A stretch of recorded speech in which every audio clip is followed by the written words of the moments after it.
Hi everybody, my name's Gary, I'm an addict. Great to be here, it really is great to be here.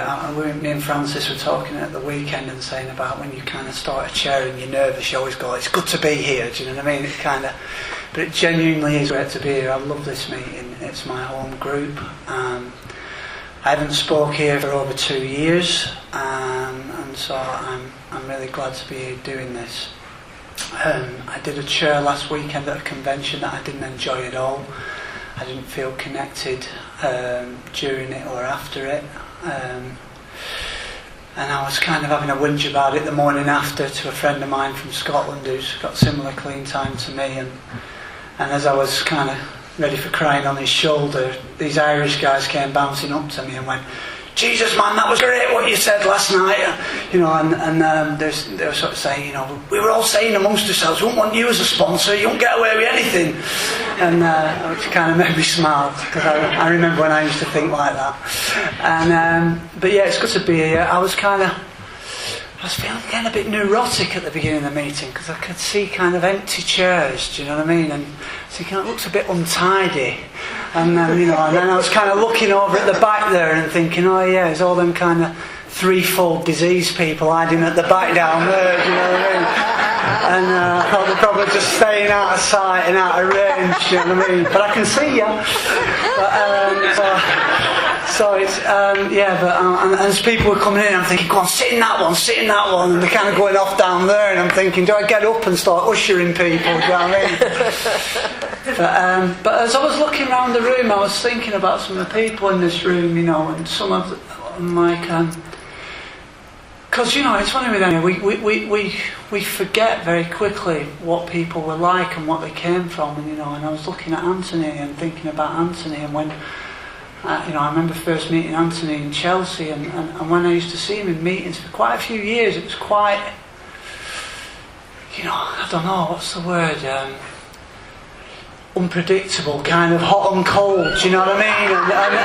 And he was, you know, and how we change in recovery, do you know what I mean? Because we were at Glasgow last weekend, and, you know, and he was doing a chair as well, and I was trying to give him some encouragement from the floor, and, you know, and I got a big squeeze off him after I came off the podium, and you know, and I looked across at Frankie, and I was thinking about Frankie and when he used to be one of those people that was just a nightmare person, you know, like, I mean, you could argue that he still is, but I mean a real nightmare person, you know. He'd kind of come in, sit at the back of the meeting with his baseball hat pulled down, and he'd be sort of getting up and standing outside for after meeting, and, you know, and he was in and out, and, you know, it's like, God, will he ever get it? Do you know what I mean? And you know, and he seems to be doing okay. I'm not going to look across at him pulling faces, but, you know, and it's great, you know, and there's, you know, so many people in this room I could sort of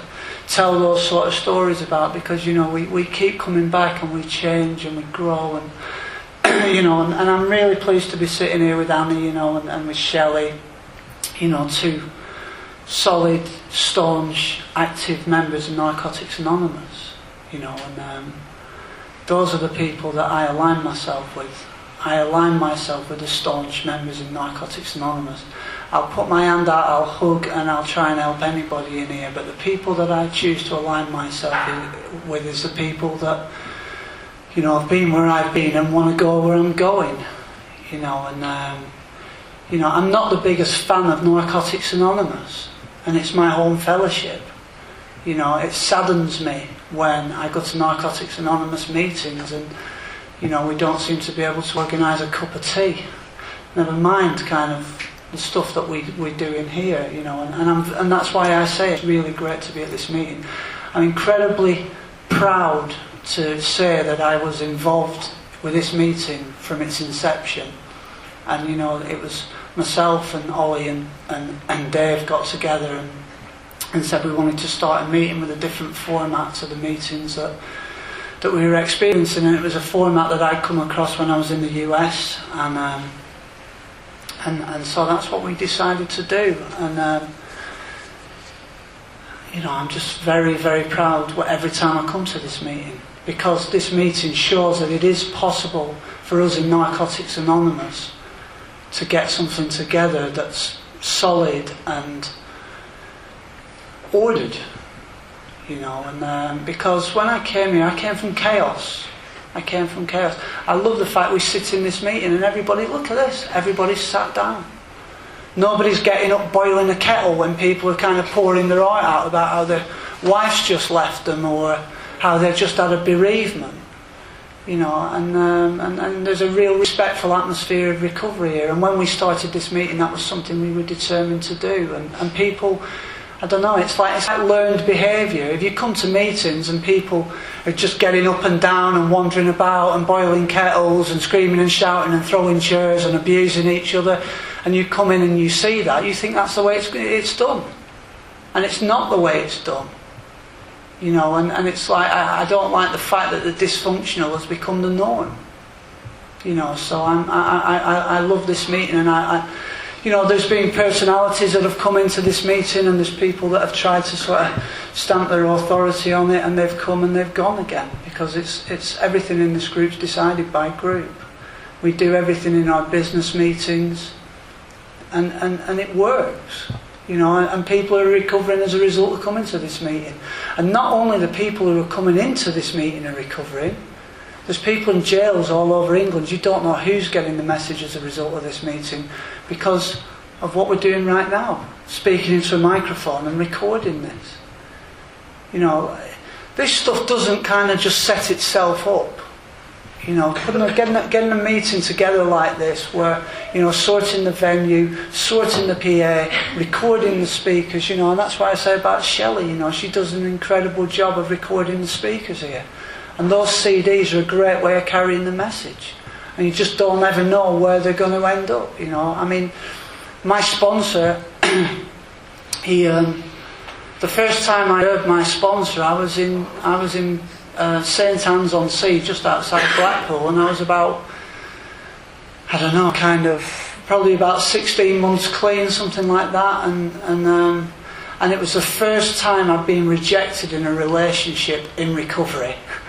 And I'd been through a treatment facility, and nobody had I got rejected in this relationship, and I was I was on the floor holding my ribs in the fetal position. I'm thinking, Jesus Christ, they didn't tell us about this in treatment. Do you know what I mean?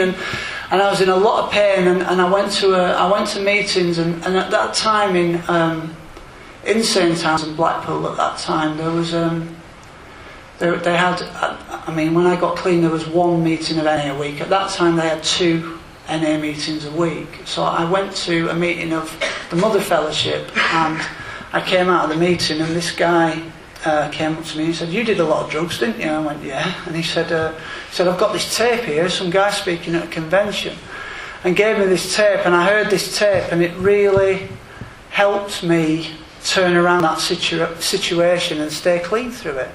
It was humorous, and I related to it, and it was funny because, what would it be, 7 years later, I kind of knew that tape inside out. I listened to it again and again and again, and 7 years later, 2 friends of mine who live in Los Angeles are from London. They were going on tour supporting Marilyn Manson. And Marilyn Manson, that weird gothy looking dude with funny eyes, but anyway, they're going off on tour supporting him around the Bible Belt in America. Do you know what I mean? And they're both in recovery, so they said, can you lend us some tapes, because it was tapes then, not CDs. But I gave them these tapes, and one of the ones I gave them was the one of the guy who's now my sponsor, and I said, "Oh, it's one of my favourites. It really means a lot to me, that tape. It helped me when I was very early in recovery." And they went off on the tour. And they came back from the tour and they said to me, we listened to the tapes and they really helped us while we were on the road because we couldn't get to meetings. And it was pretty nuts on the tour. And then about a year later, I'm in Los Angeles on business. And because I go on business trips now because I've got a job. Didn't have one of them when I came here. And I'm staying at their house and they said, "Oh, that guy who was on that tape, we met him at a meeting.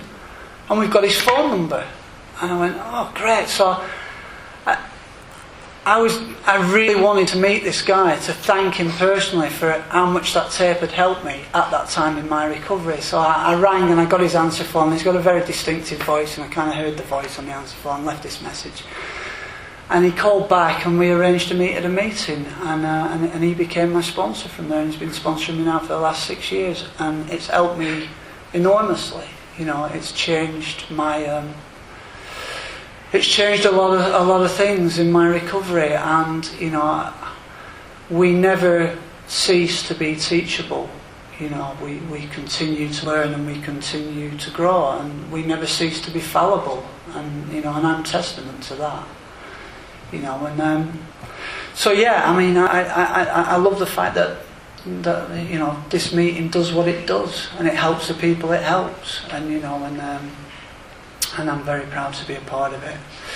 So let's think, where do I go from here? You know, I found a way to stop using that works for me, that I absolutely 100% wholeheartedly believe in. And it's funny actually, I went for lunch today with somebody, and we went for this posh lunch, and this person was telling me how they'd started seeing an addictions counsellor, and this person's been they've dipped their toe into the rooms before, and they've been in a couple of rehabs in the past and one thing or another, and they said, well, I'm seeing this addictions counsellor, but you know, I still want to be able to just have a drink before I do what I do. They work in the entertainment industry, and you know, I just like to have a couple just before I go out for the evening, and you know, it just it takes the edge off, and I'm sitting there and I'm listening, and I'm thinking, yeah, whatever, and I sort of said to them, said, you know, but think, because I don't make any secret of what I do, you know, and I sort of said to this person, I said, well, you know, they know I'm in recovery, and I said, and as I was leaving them, I said, you know, if you ever do decide you need some help and you want to come to a meeting, you know, I am here and I am available for you. And they turned around to me and said, if you ever do decide you want to go back out, I am available and I'm here for you.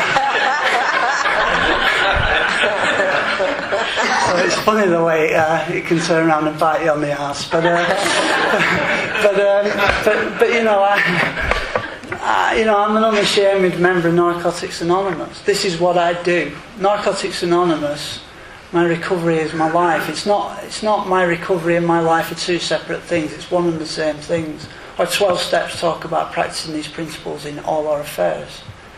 It's not like I come in here and do my recovery bit and then go out there and start, you know, behaving in an untoward way towards other people. You know, I try and treat people in my life the way I like to be treated. You know, and it's come about through the change that comes about from doing this. You know, and I had a lot of changing to do. Don't know if anyone relates to that, but I really did have a lot of changing to do. You know, during my using, I had no idea of what was wrong with me or the magnitude of what I was up against. And the sad thing about it was, all the places I was looking for help, none of the people that tried to help me had any clue either. And which was, you know, where I was using, and I often say this, where I was using, at the time I was using, there was no Narcotics Anonymous. And that is still true to this day for a lot of towns in the UK. In fact, some of the cities in the UK haven't even got a meeting every day. You know, there's a lot of addicts out there who don't even know about this. They don't know about the disease. They don't know what they're suffering with. There's prisons where they can't get to Narcotics Anonymous meetings. And, you know, we have a responsibility.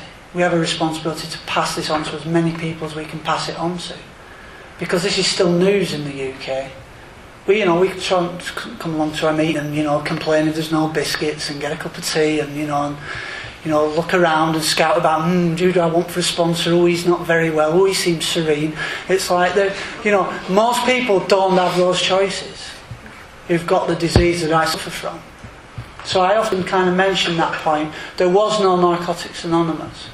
So for an addict of my type, a real addict, there was no way of staying clean, to my knowledge. You know, there might have been some weird and wonderful. I knew guys who used when I was using who found ways to get off particular drugs, but they're not leading healthy, fulfilling, manageable lives.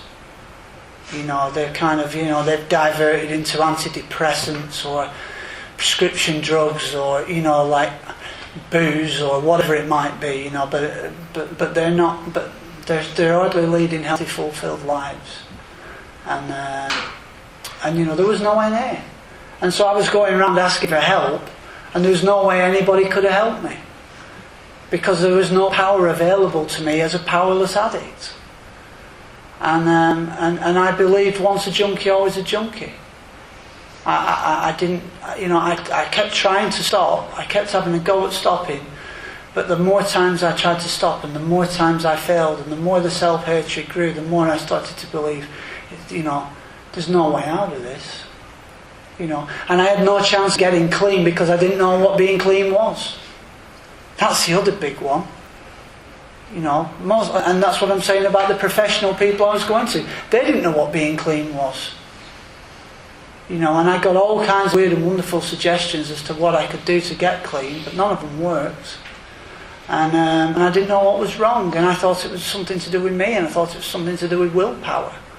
I didn't know about obsession. I didn't know about craving. Because when I started using it, it wasn't kind of, I shared this recently, it wasn't like it immediately took hold. The first time, I drank cider around the back of the garages with my pals, and I liked the effect it gave me. But it didn't set off an immediate physical craving, I've got to have another bottle of cider tomorrow morning. It wasn't like that. I went back to school and we had another bottle of cider the following weekend. And it sort of, and it just gradually crept in. It gradually progressed. Towards the end of my using though, I couldn't stand to be clean for an hour. As soon as I opened my eyes, the obsession was there. I had to use. And craving, it was a physical craving. It's like, if you were to push my head underwater in a swimming pool, I'd crave air. And so if you were to take your hand off my head, I don't stay underwater thinking, do I come up for air or not? There wasn't any kind of decision in it. I've got to come up for air because I'm craving it. And that's how it was for me with drugs. The craving had completely got hold of me, and there was absolutely no way to stop the craving and no way to stop the obsession. So I was completely powerless. And it got uglier and it got uglier and it got poxier and it got, and it really got, towards the end, it got very, very scratchy. I often make, it was, halves on a £10 bag, you split, I'll pick. And running around kind of, asking, there was a place where I lived, they used to call it the Model, and it was a DOS house for the tramps. Do you know what I mean? And I used to go in there trying to get into the tramps for the prescriptions. And it just got very desperate. And and that's what we say in our readings. Until in desperation we sought help from each other in Narcotics Anonymous. It's a prerequisite. We've got to be desperate. And I was desperate. But the thing about it is, the desperation doesn't last. And so I needed to do more than be desperate. And I've seen 1,001 people come in these rooms and say, yeah, well, I know exactly what happens to me when I use, so I'm not going back out the door. And I think, well, I wish I could rely on that. Because anything that's recovery related, if I'm left to my own devices for long enough, it seems to kind of start evaporating out of my mind. So I have to keep coming back here to keep reinforcing it and keep being reminded of it. So what happened was, my using, like I say, it got really poxy. 7.5 stone in weight with a black eye and a scratty denim jacket, wondering why the store detectives were following me. Do you know what I mean? And it was like, every morning waking up thinking, God, I can't do this anymore. I cannot do this anymore. I cannot go out there and have to do it all over again. I cannot do it. But that obsession, that craving, there was no choice in the matter. I had to go straight out the door and do whatever I had to do to get and use. And I spent a lot of time going into public phone boxes, putting money into public phones, getting the mobile phone you've called switched off and it eating my money, and standing on street corners waiting for people to come and where I was using at the time, was using up in Blackburn. It rains permanently, do you know what I mean? So I'd be stood on street corners and thinking, if I walk from here to that lamppost and back 20 times, it might kill the next 3 minutes. And you know, he said he'd be here. He said he was just round the corner, but that was 25 minutes ago. You know, and I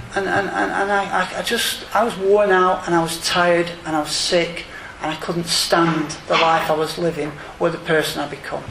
Couldn't stand it, and I was desperate, and I hit bottom, and I screamed out from the bottom of my pit of my stomach, if there's a God there, whoever's up there, please God, stop this, please get me out of this. Get me out of this. I cannot go on another day living like this. I cannot go on another day feeling like this. And then through a series of bizarre coincidences, 24 hours later, I was 30 miles up the road in a 12-step treatment centre, and they had the steps and the traditions on the wall. And they detoxed me, and they took me to a meeting of Narcotics Anonymous, and there was one person there who had more than 12 months clean. And I couldn't believe it. And I went up to this woman, and I knew this woman when she was using in Manchester. And I said, what, over a year? Nothing. What, not a drink, not a spliff, nothing. Because I had, you know, the idea of total abstinence never once in my entire using crossed my mind. Never once did I think, you know, maybe to get clean I should stop using everything. Because where I came from, everybody drank. You know, the majority of people used something or other. Certainly the crowd that I grew up with did. And they told me to keep coming back. And I had the hearing problem. You know, when my sponsor always says, when you come here, you've got two big problems. The first one's addiction, the second one's a hearing problem. And we had the readings, and I didn't hear the stuff that they were reading. And you know, and sometimes now I still have to listen to those readings. You know, I remember being 11 years clean, sitting in a meeting, and someone read, "We've learned from our group experience that those who keep coming to our meetings regularly stay clean." Full stop. Doesn't say we've learned from our group experience that those who get over 5 years don't need to come as often in order to stay clean. Doesn't say, you know, it says those who keep coming regularly stay clean. So I come here regularly. And you know, and I hear people who say, you know, well, I didn't, you know, I was doing everything and I went and used. And I think you're deluded. You're deluding yourself, because I'm living testament. This thing works, you know. And if we're doing the stuff that's in the instruction manual, which is this basic text, we stay clean. You know, honesty is the antidote to our diseased thinking. You know, I had to get honest. I was a compulsive liar. I was a liar before I ever used. You know, I came in here with value systems like, if I go in a shop and buy something and don't nick something, I've been ripped off. That was the kind of thinking I came in here with. Do you know what I mean? I was a shoplifter before I ever took drugs. You know, and I don't know about all this kind of, you know, well, you know, there was something wrong with me before I used and all the rest of it. I was an insecure teenager. I don't know what, you know, I had no idea whether, you know, there's something wrong, because I never stopped to ask anybody around me, because nobody around me talked about how they felt. So I had no idea. I don't know. But I know that when I started using, I liked the effects it produced. And I know that once I started using illegal drugs, I didn't take any encouraging. And when somebody says, you know, crack cocaine, people end up, you know, selling their parents' cars and cleaning out their life savings, you know, and it does terrible things, and it gets people addicted overnight. I was kind of, great, where is it? Get me some. Do you know what I mean? It was kind of... I didn't need a lot of encouraging to do this stuff, you know, and you know, and there were some drugs that I liked and there were some drugs that I didn't like, you know. LSD to me was like an endurance test, but I still kept taking it. And everybody else was telling me how great it was, so I kind of, you know, I remember doing everything to try and get to the bottom of it. Do you know what I mean? I remember going on holiday to France with my mate and taking a lot of these Batmans with us and thinking, I just neck these on the beach because no one understands English, so I won't get as paranoid, and just, you know, that's my thinking left unchecked. You know what I mean? And so, you know, and you know, there is no drug hierarchy in Narcotics Anonymous. You know, where I come from, you know, heroin users, people call them bagheads, lowlifes, you know, The junkies where I come from, they're not the gangsters, they're not the villains. If you've sold a couple of £10 bags, don't think you're Al Pacino. Do you know what I mean? Because it's like, where I come from, the gangsters, villains don't have it with junkies. They're grasses. And that's the way it seems where I come from. But yet you come into Narcotics Anonymous, and all of a sudden everybody's trying to out-drug each other and out-consequence each other. Do you know what I mean? It's like, well, I was using this much crack a day and heroin, and I was on 300 ml of methadone, and I was doing this, and how many prison sentences have you done? And it's got nothing to do with anything. And it's got nothing to do with anything. It's kind of, I sponsor people who use completely different drugs to the drugs that I use, and their experiences were completely different. And I've learned through coming here that, and it took me time to learn this, but the language that we use in here needs to be inclusive, not exclusive. I've seen people using, like I say, because we have this language that we learn out in society that just doesn't count in Narcotics Anonymous. Soft drugs, party drugs, Class A's, Class B's. You think my disease differentiates? It's got no idea. It doesn't know anything about what classification the government wants to put on ecstasy or heroin or whatever. It just, as soon as I use it, it just sets up the obsession and the craving, and I've got to use more of whatever it is. And so I found a way to stay clean. So they told me to keep coming back, so I started keeping coming back. And they said get a sponsor, and I had a couple of false starts on that one, and I've had a few different sponsors. But after about 18 months clean, from coming to meetings and doing service, because we had to come to we had to do service where I was because there weren't enough of us. If we didn't do service, there wouldn't have been a meeting. And so what happened was it all started to wear thin. It all started to wear really thin. I started to feel a lot of fear, a lot of misery, a lot of depression, a lot of self-obsession. I'd be having conversations with people and I'd be coming away from it with like a whole other conversation in my head saying, you just offended that person. They didn't like what you said. What did you sound like when you said that? And this whole kind of dialogue, and I'd be lying in bed at night kind of going, how much longer can I keep this up? Because it served me all right when I was 6 months clean to get in bed at night and go, whew, another day clean. I'm going in the right direction. But after about 18 months, it started to wear really thin. It started to wear really thin, and I started coming to meetings and looking at everyone around me and thinking, I want the flipping used with you lot. And kind of separating myself, and that desperation that I came in with, that was wearing thin. The ego was starting to rebuild, because when we hit bottom, that ego, for me to, because where I come from, God wasn't particularly cool. Do you know what I mean? So for me to be on my knees saying, God help me, from the pit of my stomach, the ego had gone. It was smashed. But I had to start doing some work to keep that at bay, because I've seen it happen. It happened to my best mate, my mate who I detoxed with. He was a 21-year-old junkie when he did his detox. He started to go to progressively less and less meetings when he got about 4 or 5 years clean. And what happened was, just before he had his 6th birthday, he picked up a drink. And but on the lead up to his 6th birthday, I used to say to him, get back to meetings, get back to meetings, get back to meetings. He couldn't hear me anymore. He was blocked. It had gone past that point. It was blocked. And people come back off relapses and they go, yeah, I chose to use.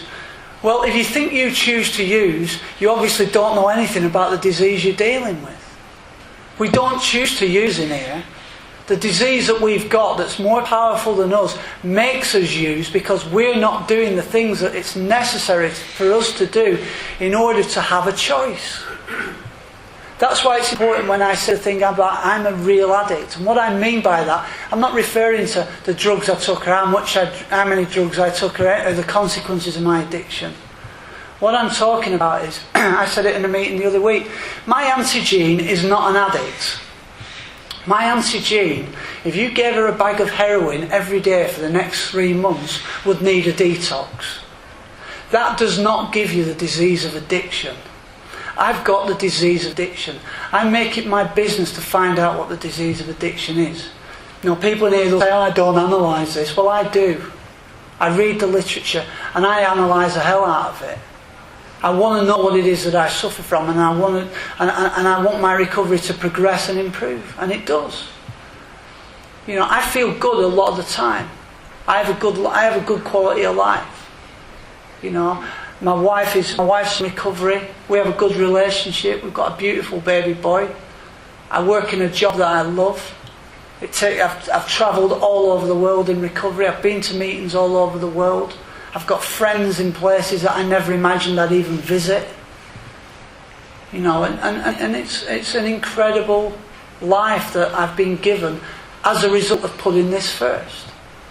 And someone told me very early on, if your primary purpose is to stay clean and carry a message, help others, everything else in your life will work itself out. But if your primary purpose becomes money, you come unstuck. If your primary purpose becomes relationships, you come unstuck. If your primary purpose becomes your career, you come unstuck. And as time went on, I learned what they meant by come unstuck. Because when anything takes over my primary purpose, it isn't about, and it's not about recovery, and it's not about helping others, I'm back in that fear. I'm back in that fear again. And nothing's ever enough. Nothing's ever going to be enough. So it's a spiritual solution. And how do I get that spiritual solution? Well, what happened, I didn't realise it at the time, but when I hit bottom and screamed out to God in desperation, He answered my prayer, because He sent me through bizarre coincidences. Some people say it's God's way of remaining anonymous. I ended up coming to my first meeting of Narcotics Anonymous, because this is where the power is. It enables a powerless addict like me to stay clean. In and of myself, I'm just as powerless today as I was the day that I hit bottom. But I found a power that's greater than me, that empowers me to stay clean. When I was in treatment, we used to all walk around the treatment centre like clockwork parrots. I've got a choice today, I've got a choice today, I've got a choice today. Having no clue about what it is that gives us the choice. And I need to know what it is that gives me the choice, that enables me to live free of that obsession, to live free of that craving. So I know where the power is, and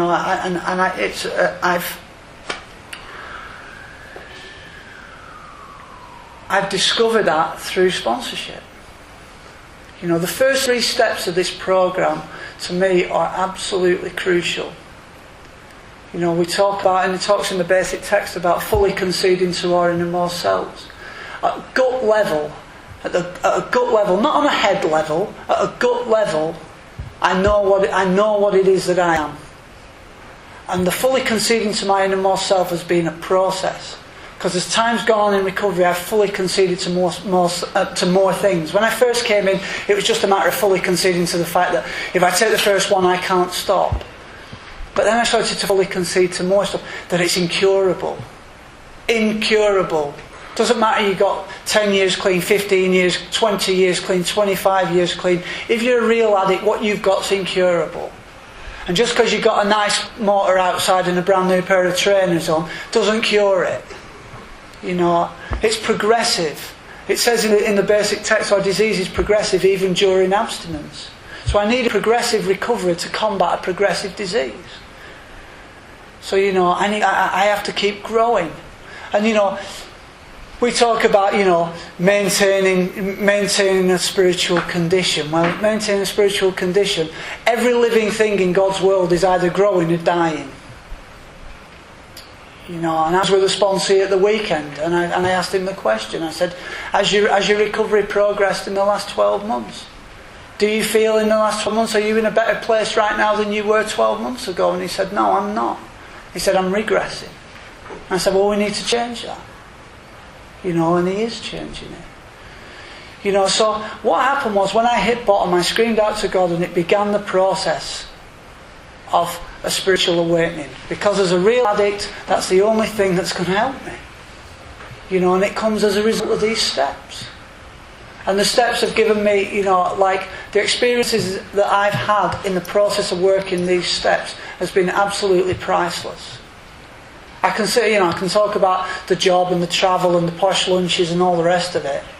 But it's the experience of coming here, getting involved, doing this stuff, seeing people recover. It's priceless. And I literally mean priceless.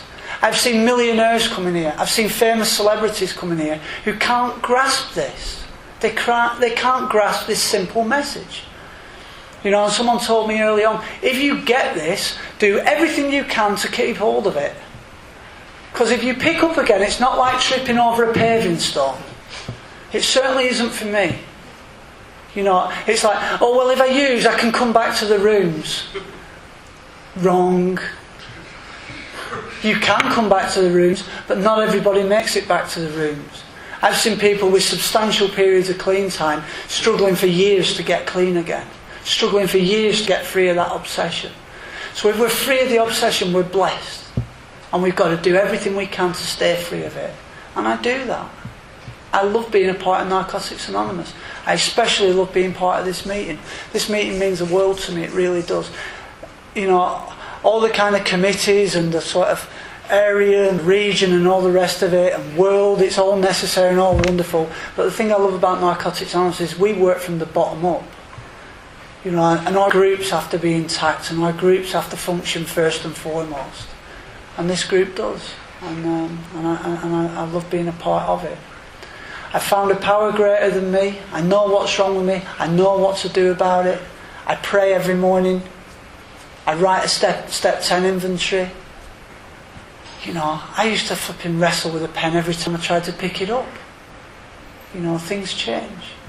Keep coming back. It's great to be here. God bless.